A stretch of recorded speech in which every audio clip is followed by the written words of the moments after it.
Assalamualaikum warahmatullahi wabarakatuh. Another day, another question from Sister Zahra Obligar sa WhatsApp. Ang sabi po niya, Assalamualaikum warahmatullahi wabarakatuh. Ustad, may ilan po sana akong katanungan tungkol sa sala. Una, tungkol sa jama' o pagsasama ng dalawang sala. Sa ano-anong pagkakataon o kalagayan pinahihintulutan sa Sharia na pagsamahin ang dalawang obligadong sala o tinatawag na jama'. Ito po ba ay para lamang sa naglalakbay o mayroon ding ibang mga lehitimong dahilan tulad ng karamdaman, matinding ulan, kahirapan o iba pang pangangailangan? Ano po ang kondisyon at limitasyon nito? Pangalawa, tungkol sa sala na lumampas na ang oras dahil sa trabaho. Halimbawa, ang isang Muslim ay hindi nakapagsagawa ng Salatul Maghrib sa itinagdang oras ito dahil sa trabaho. Maaari po ba niyang isagawa ito kaagad bilang qada kapag natapos ang kanyang trabaho o nang maalala niya ito? At ano po ang hatol kung sadyang ipinagpaliban niya ang sala hanggang lumampas ang oras ito dahil lamang sa trabaho? May pagkakaiba po ba ang hatol kung nakalimutan, nakatulog o talagang hindi niya nagawang huminto sa trabaho dahil isang matinding pangailangan? Pangatlo, bilang ito'y pahabol ng katanungan niya, tungkol sa bilang ng pagbigkas sa mga adhkar sa sala. Ilang beses po ba narapat bigkasin ang Subhana Rabbil Azim habang nasa ruko, Subhana Rabbil Ala habang nasa sujud, at Rabbighfirli sa pagitan ng dalawang sujud? Obligado po bang bigkasin ang mga ito ng 3 beses o sapat na ang 1 beses at sunna lamang ang pag-uulit? Ano po ang napatunayang gawain ng Propeta Sallam hinggil sa bilang ng pagbigkas ng mga ito? Jazakallahu khairan. Okay, mapakaraming tanong, Sagutin natin ito, mga kapatid.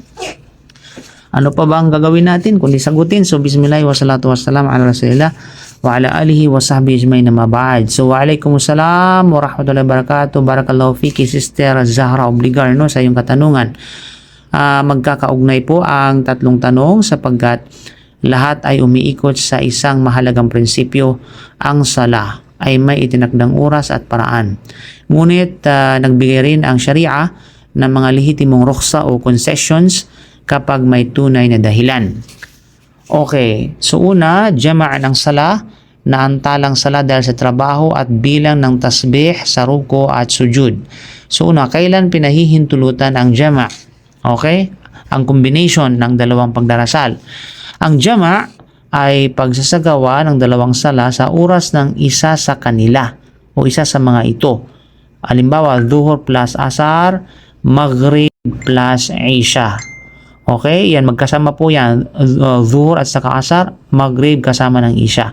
Hindi pwede magkasama ang Isha at saka Fajar. At lalong hindi pwede magkasama ang Asar at saka Maghrib. Kailangan ang magkasama na bilang combination ang Dhuhr plus Asar at saka Maghrib plus Isha. So walang jama' ng Fajr sa ibang sala at hindi rin pinagsama ang Asar at saka Maghrib, So dalawa ang anyo nito. Ang jama' taqdim, ang ibig sabihin kung parehong isasagawa sa oras ng naunang sala, at jama' ta'khir kung parehong isasagawa sa oras ng pangalawang sala. Ang orihinal na tuntunin ay bawat sala, sister, ay isagawa sa itinakdang oras nito. Yan po yung orihinal o asl, asl qaida, Sinabi ng Allah sa banal na Quran sa Surah An-Nisa, verse 103, Inna salata kanat alal mu'minina kitabam mawquta. Tunay na ang sala ay itinakda sa mga mananampalataya sa mga tiyak na oras. Kaya ang jama' ay rukhsa, concessions, hindi normal na routine.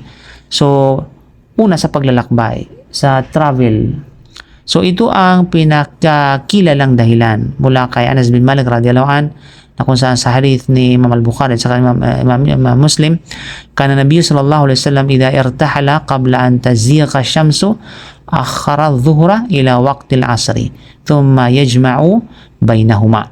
Kapag naglalakbay ang Propeta sallam bago lumihis ang araw mula sa zenith, ipinagpapaliban niya ang dhuhr hanggang sa oras ng asar at pagkatapos ay pinagsasama niya ang dalawa. Ulan, yan ang una, paglalakbay. Pangalawa, ulan at matinding kondisyon ng panahon. Pinahihintulutan ng mga fuqaha, ng mga jurists ang jama', ang combination, particular sa ilang sala. Kapag ang malakas na ulan, maputik, matinding lamig o katulad nito ay nagdudulot ng tunay na masyakka sa pagpunta at pagbabalik sa masjid. Masyakka ibig sabihin ay matatagpuan ng tunay na kahirapan at kahirapan sa pagpunta at pagbabalik sa masjid. May detalye at pagkakaiba rito sa apat na madhab. Ikatlo, yung karamdaman. Para maraming mga fuqaha, kabilang sa Malikiya at Hanabila scholars, ang nagpapahintulot ng jama' kapag ang paghihiwalay ng bawat sala sa sariling oras ay magdudulot ng malubhang hirap sa may sakit. Okay? Sumunod ay yung malubhang pangailangan o hindi pangkaraniwang kahirapan. Napakahalaga rito ng hadith ni Ibn Abbas radhiyallahu anhuma na kung saan nagsasabi, jama'a Rasulullah sallallahu alaihi wasallam bayna adh-dhuhri wal 'asri wal maghrib wal isha'i bil Madinah fi ghairi khawfin wala matarin. Tinanong si Ibn Abbas kung bakit ginawa iyon ng Propeta sallallahu alaihi wasallam. Sinabi niya, arada an la yuhrija ummata. Okay? Pinagsama ng Propeta sallallahu ang dhuhr at saka asar at maghrib at isha sa Madina ng walang takot at walang ulan. Ninais niyang huwag ilagay ang kanyang umma sa kahirapan nung tinanong siya kung bakit ginawa iyon ng Propeta sallallahu. Ayaw niyang ilagay ang kanyang umma sa kahirapan. So dahil dito, pinahihintulutan ng ilang mga muhakkikin anyway, yung hadith ay matagpuan sa Muslim. Pinahihintulutan ng ilan sa mga muhakkikin kabilang si Ibn Taymiyyah rahimahullah ang jama', ang tinatawag na combination dahil sa tunay at hindi pangkaraniwang pangailangan sa kondisyon na hindi ito gagawing nakagawian. Kaya ba maaring magjama dahil sa trabaho? So hindi sapat ang simpleng busy ako sa trabaho. Ang normal na trabaho ay dapat isaayos upang maisagawa ang sala sa oras. Ngunit maaring magkaroon ng exceptional necessity, halimbawa surgeon na nasa gitna ng operasyong hindi maaring iwanan, o kaya emergency responder na may buhay na iniligtas, o katulad na sitwasyon ang paghinto ay maaaring magdulot ng seryosong pinsala.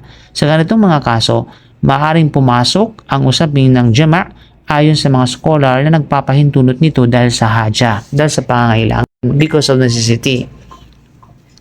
Paano kung lumampas ang oras ng sala dahil sa trabaho? Dito kailangan paghiwalayin ng tatlong sitwasyon. Una, nakalimutan o nakatulog.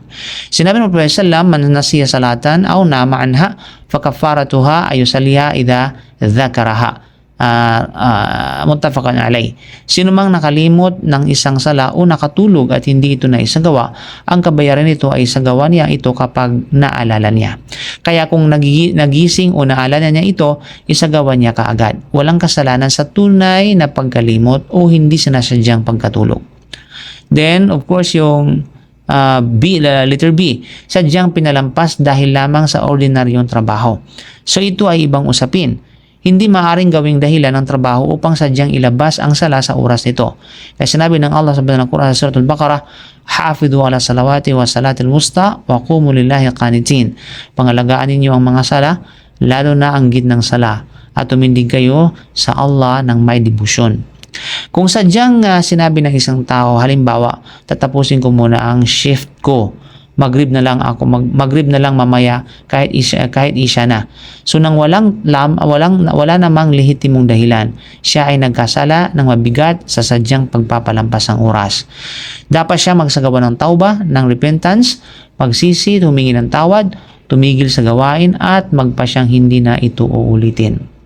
Tungkol sa qada ng sala na sadyang pinalampas hanggang matapos ang oras, may kilalang khilaf sa mga fuqaha. Ang jumhur, ang majority of the scholars ay nagsasabing kailangan pa rin itong ikada kasama ng tauba. May ibang scholars na nagsasabing ang sadyang iniiwang sala ay hindi na nagiging valid na qada sa labas ng oras at ang kailangan ay tauba at maraming nawafil.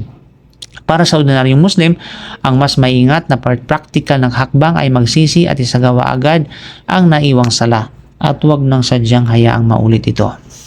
Letter C, tunay na emergency o matinding necessity.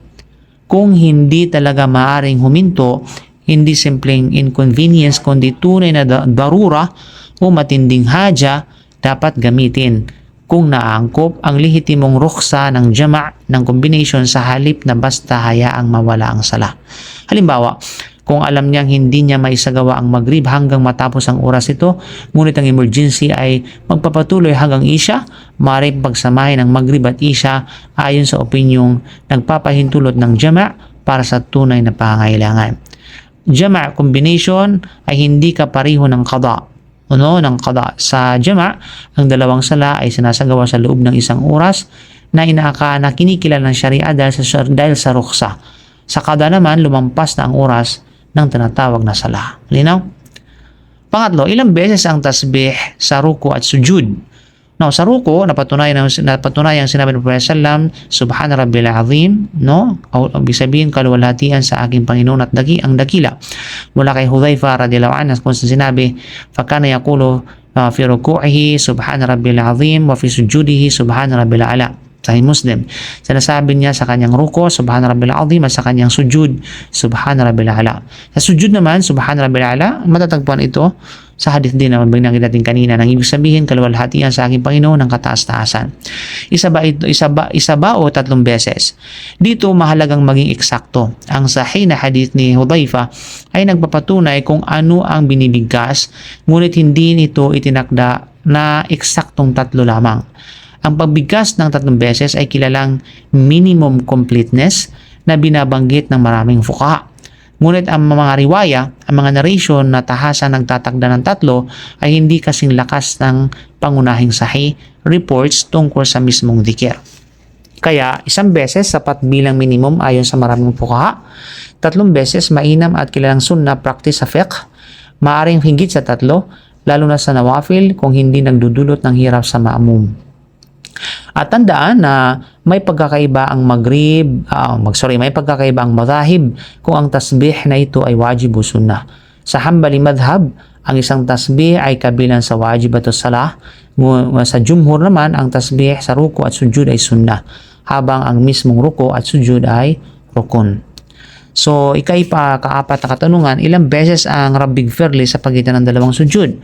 Napatunayan mula kay Hudhaifa radhiyallahu anhu, ang Propeta sallallahu ay nagsasabi sa pagitan ng dalawang sujud na Rabbighfirli, Rabbighfirli. Ang ibig sabihin, Panginoon ko, patawarin mo ako, Panginoon ko, patawarin mo ako. Matatagpuan ang hadith na ito sa Sunan Abi Dawud at Sunan Ibn Majah. Kaya may malinaw na batayan sa pag-uulit ito ng dalawang beses. Mayroon ding mas mahabang dua na iniulat, Allahumma gfirli, warhamni, wahdini, wa'afini, warzuqni. O Allah, patawarin mo rin ako, kawaan mo ako, patnubayan mo ako, pagkaluban mo ako ng kagalingan, at pagkaluban mo ako ng panustos. Ang hadith na ito matatagpuan sa Sunan Abi Dawud at sa Jami' Tirmidhi. So may bahagyang pagkakaiba sa wording ng mga riwaya. Linaw?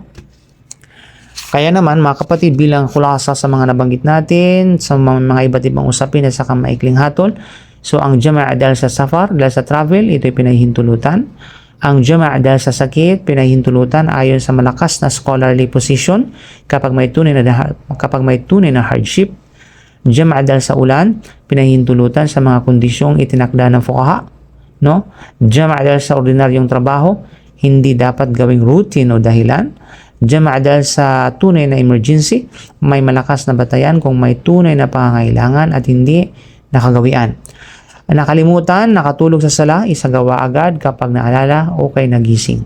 Sadyang pinalampas dahil sa trabaho, ito ay malaking kasalanan, kailangan ng tauba. Ang Subhana Rabbil Azim ay isang beses ay minimum ayon sa maraming fuqaha, tatlo ay ito ay mas ganap. Subhana Rabbil Azim, gayon din, Rabbighfirli, napatunayang iniuulit ng 2 beses. So isang mahalagang prinsipyo, huwag nating gawing qada ang normal na solusyon sa trabaho. Mas tama ang pagkakasunod-sunod. Sala sa sariling oras, kung may tunay na sharia excuse, gamitin ang ruksa ng jama', kung nakatulog o nakalimot, isagawa agad ng maalala. Okay? Ang trabaho ay ikaw o kabuhayan. Tandaan natin yan, sister. Ang sala naman ay karapatan ng Allah na may itinagdang oras. Kasabay nito, hindi rin ipinagkakait ng sharia ang ruksa sa taong nahaharap sa tunay na emergency o matinding hardship. Sinabi ng Allah, وَمَا جَعَلَ عَلَيْكُمْ فِي الدِّينِ مِنْ حَرَجٍ. at hindi siya naglagay sa inyo ng anumang labis na kahirapan sa inyong relihiyon.